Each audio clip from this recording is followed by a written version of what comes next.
Assalamualaikum warahmatullahi wabarakatuh. Perkenalkan, nama saya Yufar Paramita. Saya akan menjadi PJ kalian untuk mata praktikum sistem multimedia pada semester ini.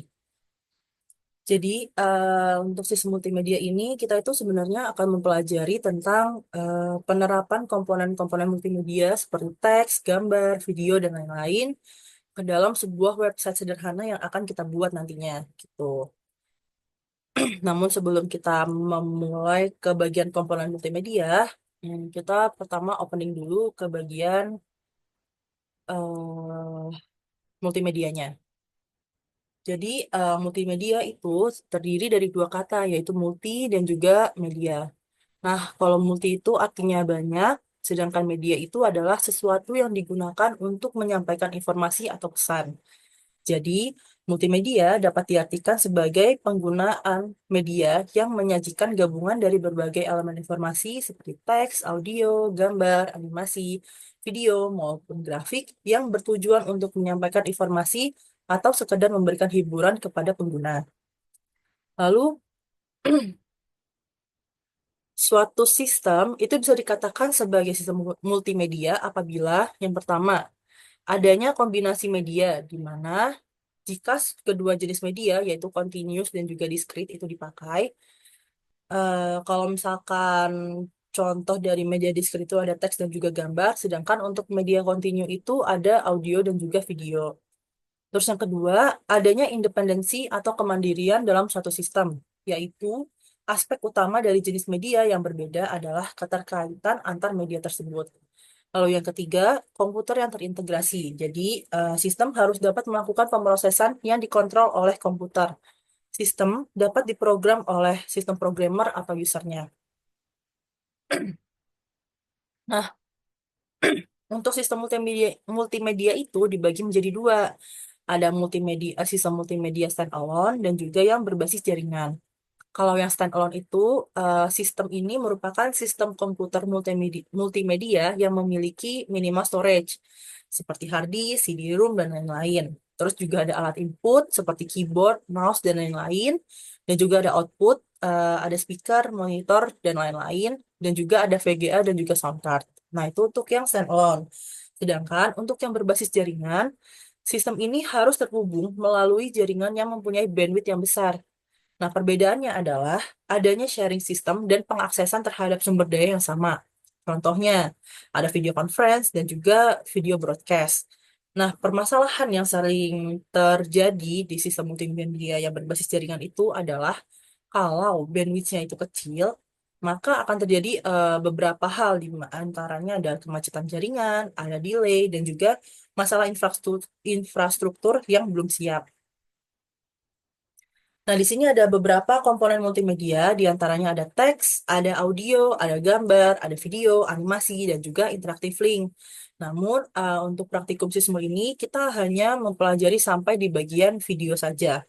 Jadi, untuk pertemuan pertama, kita akan membahas tentang teks, lalu yang kedua audio, terus pertemuan ketiga kita akan membahas tentang gambar, dan yang keempat adalah video. Jadi, kita akan mencoba untuk memasukkan keempat komponen multimedia ini ke dalam website sederhana yang akan kita buat pada praktikum sistem multimedia ini.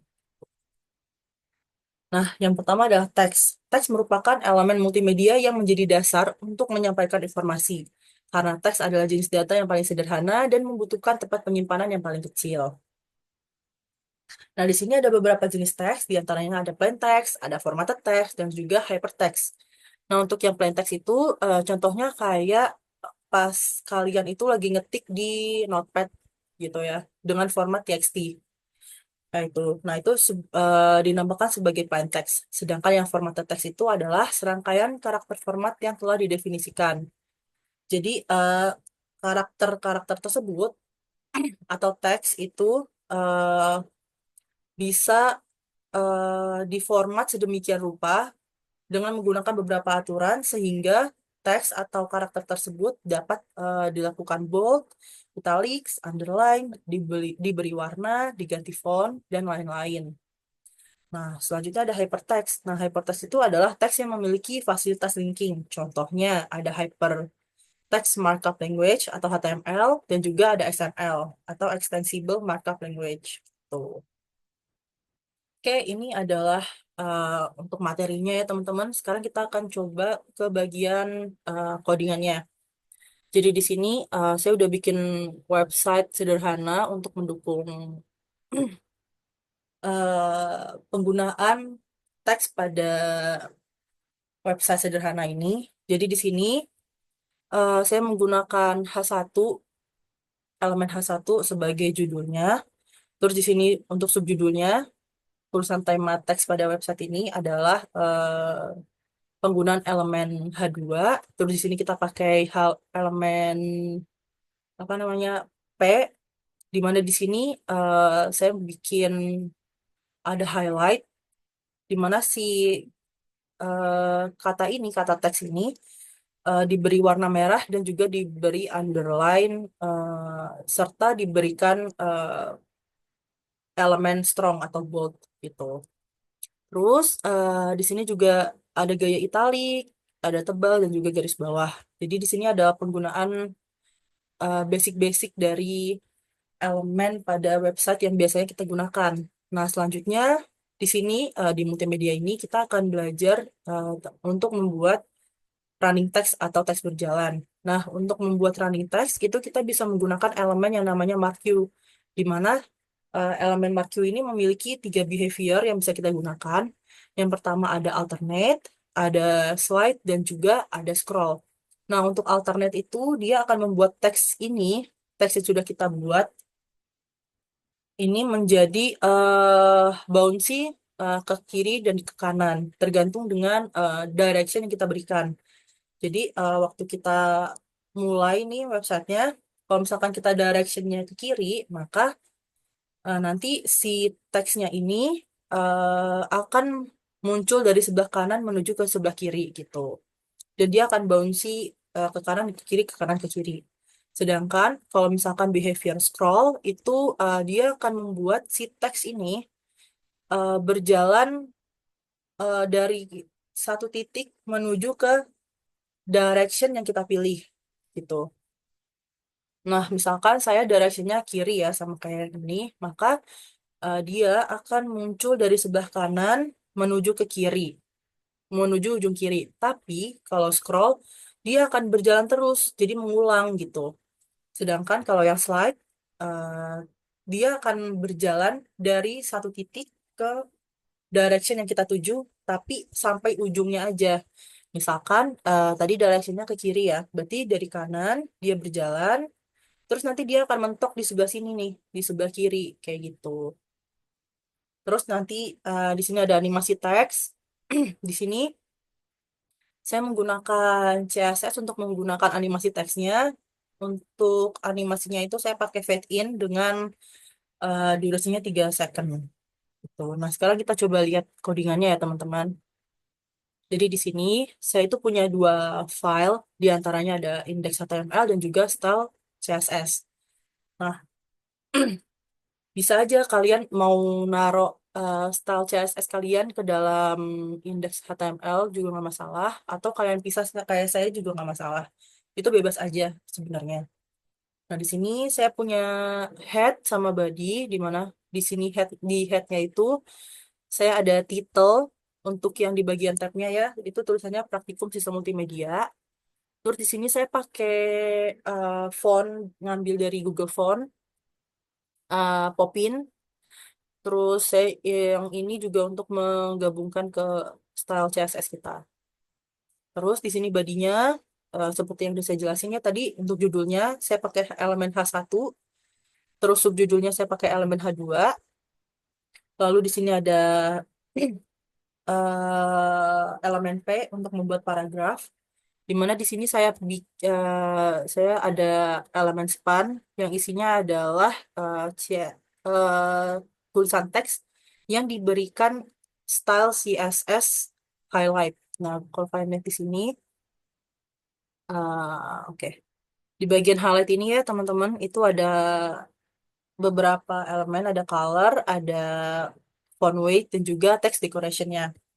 Di sini colornya saya buat menjadi merah, terus font weight jadi bold, dan text decorationnya jadi underline. Tuh. Terus selain itu di sini juga ada penggunaan italic, ada juga strong dan juga ada underline. Terus di sini ini adalah blok untuk membuat running text-nya. Jadi di sini saya menggunakan elemen marque di mana di sini ada behavior, direction dan juga kelasnya.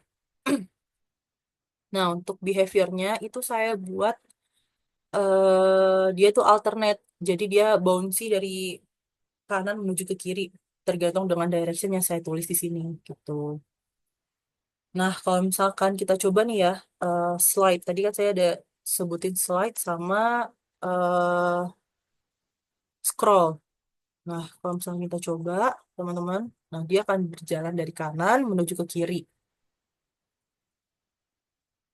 Cuma nanti, apa tadi ya, slide ya. Cuma nanti dia akan berhenti pada ujung sebelah kiri aja. Nah, kayak gini. Jadi dia eh, benar-benar berjalan dari kanan menuju ke kiri aja gitu. Sedangkan kalau yang scroll, kita coba ya. Scroll, scroll ya Allah. Scroll, kita coba. Nah, dia akan berjalan dari titik tertentu menuju ke direction yang kita tuju. Tapi kalau yang di scroll, dia akan terus berjalan dan akan mengulang gitu. Nah, dia akan berjalan lagi, nanti akan muncul lagi dari sebelah kanan. Kayak gitu sih teman-teman kalau yang scroll. Terus juga ada yang namanya animasi teks yang saya bilang tadi. Jadi kalau yang animasi teks itu saya pakai CSS animated text ini di mana animationnya itu saya bikin fade in dan dia itu 3 second. Di mana saya mendefinisikan keyframe dari fade in-nya itu adalah pas dia 0% itu opacity-nya dia tuh 0. Lalu kalau udah 50% dia opacity-nya jadi 1. Sedangkan kalau 100% dia opacity-nya jadi 0 lagi. Kayak gitu. Nah, ini adalah website sederhana yang saya buat untuk memberikan gambaran kepada kalian tentang penggunaan eh, komponen multimedia teks ke dalam sebuah website yang sederhana gitu. Jadi untuk tugasnya nggak perlu sama kayak gini, bisa kalian explore, bisa kalian ekspresikan ide-ide kalian kayak gimana baiknya menurut kalian. Terus untuk tugasnya nanti mungkin kalian akan membuat sebuah desain website sederhana di mana nanti endingnya website ini akan terdiri dari teks, ada video, ada audio, dan juga ada gambar di dalamnya. Nah, untuk itu mungkin kalian bisa bikin landing page sederhana ya teman-teman, di mana untuk teksnya saya request harus ada marque sama animasi teksnya. Kayak gitu. Untuk marquee-nya, behaviornya bebas, boleh scroll, alternate, atau bisa juga menggunakan slide. Lalu untuk animasinya juga bebas, kalian bisa explore animasi teks apa yang ingin kalian terapkan di website kalian. Dan juga konten dari website itu juga bebas, kalian mau menggunakan konten apa. Asalkan konten tersebut masih sopan dan juga sesuai dengan norma-norma yang ada ya teman-teman, bukan yang aneh-aneh gitu. Jadi masih yang normal-normal aja. Tuh. Oke, karena penjelasannya sudah cukup ya. Nah, ini bisa kalian lihat codingannya. Kalau kalian mau coba lihat, bisa kalian pause videonya. Ini bagian indeks HTML-nya. Sedangkan ini style CSS saya. Di sini ada yang bagian badinya. Terus ini ada H1-nya, H2-nya. Kalau yang ini yang P, Terus di sini ada CSS yang buat highlight, ada yang italic, ada yang marquee, ada yang buat animated text-nya, dan juga ada keyframe-nya yang untuk si animasinya. Oke, teman-teman, terima kasih atas perhatiannya. Kurang lebihnya mohon maaf. Wassalamualaikum warahmatullahi wabarakatuh.